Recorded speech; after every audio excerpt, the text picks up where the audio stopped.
மகா வீடியோ போடுறேன். Hi friends, எல்லாருக்கும் வணக்கம். நம்ம ஹேர் க்ரோத் எப்படி வளரணும்னு பார்க்க போறோம். டிப்ஸ் தான் கேட்டுக்கங்க.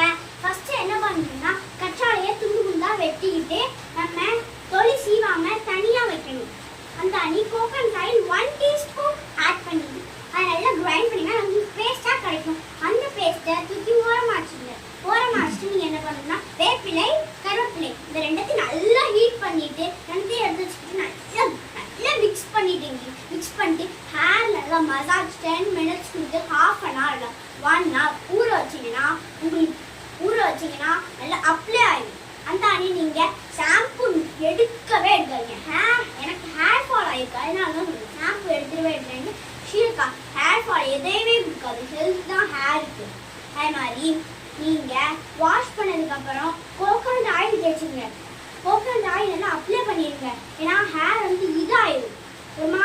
ஒரு மாதிரி பிசுன்னு ஒட்டிக்கிட்டு குண்டுன்னு இருக்கும். அதனால கோகனட் ஆயில் உடனே தேய்ச்சிங்க. குளிச்சிங்களோ இல்லையா நல்ல ஹேர் இது பண்ணிட்டு கோகனட் ஆயில் தேய்ச்சிங்கன்னா உங்களுக்கு இதாகும். ஹேர் வந்து நார்மலாகவே இருக்கும்.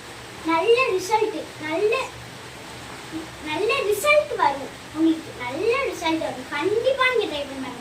1 வீக் இல்லை 1 மந்த் இல்லை 1 இயர்னாலும் நீங்கள் யூஸ் பண்ணிக்கலாம். 1 இயர்னாலும் யூஸ் பண்ணிக்கலாம். உங்களுக்கு எந்த ப்ராப்ளமும் ஹேரில் வர மாதிரி பேபி ஹேர்ஸ்லாம் வளரும். இந்த மாதிரி எனக்கு இப்போ ரொம்ப ரிசல்ட் இருக்க போய் நான் சொல்லுவேன். நீங்கள் இதை கேட்டு ரெகுலராக ஃபாலோ பண்ணுங்க.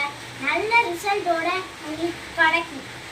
இந்த மாதிரி நிறைய டிப்ஸ் நீங்கள் பார்த்து தெரிஞ்சுக்கலாம். நான் சொல்றது நல்லதுக்கு தான் சொல்லுவேன்.